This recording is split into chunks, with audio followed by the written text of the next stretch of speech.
सकाळचा स्वयंपाक. इथं कढी बनवलेली आहे, इथे मिरची परतवणं चालू आहे. कढी, भात आणि मिरची, शेंगदाण्याची चटणी म्हणते आपण, मिरची म्हणते आमच्याकडं, मिरची म्हणते आणि चटणी पण म्हणते. ही बघा, ही कढी बनवलेली आहे.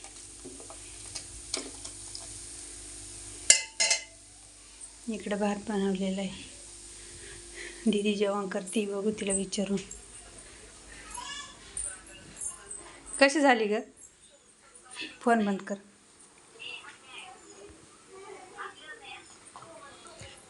कशी झाली कढी भात? चांगली.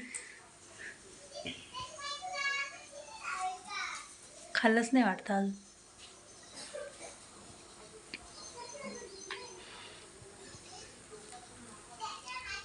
जास्त आंबट झाली का?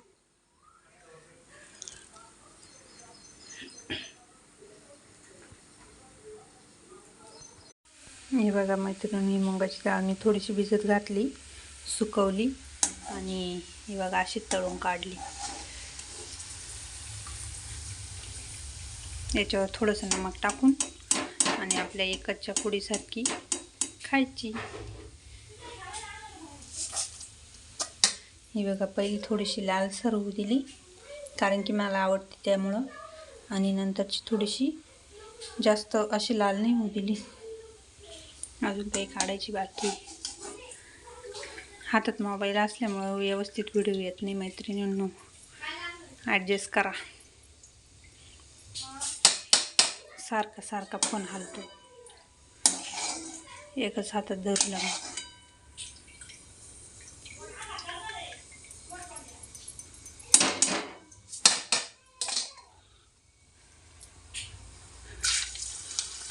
हवेमध्ये सुकवली, उन्हात नाही वाळत घातली आणि कपड्यावर टाकली.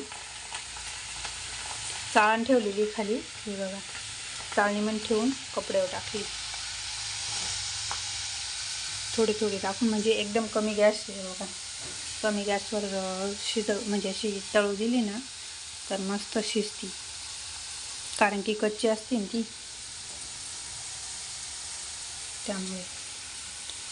जी आपल्या एकच पुडीमध्ये भेटते ना तशी डाळ बनते आपली घरची, म्हणजे आपण स्वतः बनवलेली असते ना, त्यामुळे.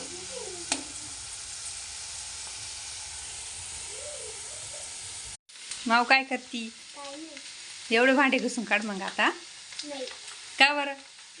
हे बाई ना, किती भांडे पडेल पाय ना. हां, घस बरं. तुला घासता येते ना भांडे? मग तुझं नाव सांग तुझं. तू शाळेत जाती का? कुठं जाती? काळवाडीला. हा, दररोज जाती का? कितवीला आहे सांग? हा, सांग पटकन, व्हिडिओ मोठा होतो, सांग.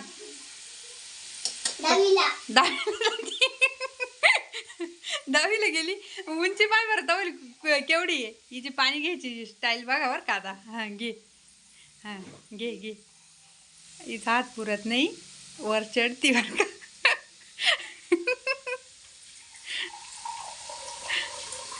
दहावीला जातीन, एवढीच उंची का बरं घे तुझी? हा, दहावीला जातीन तू. आता पाणी पिऊन घेईन, तेवढे भांडी घासून काढ बरं का.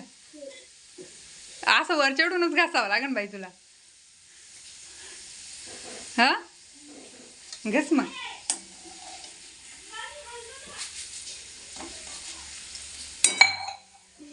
घस ना. उतर खाली आता, उतर. आग जाऊ नको ना, भांडे घास. हात बी पुरत नाही.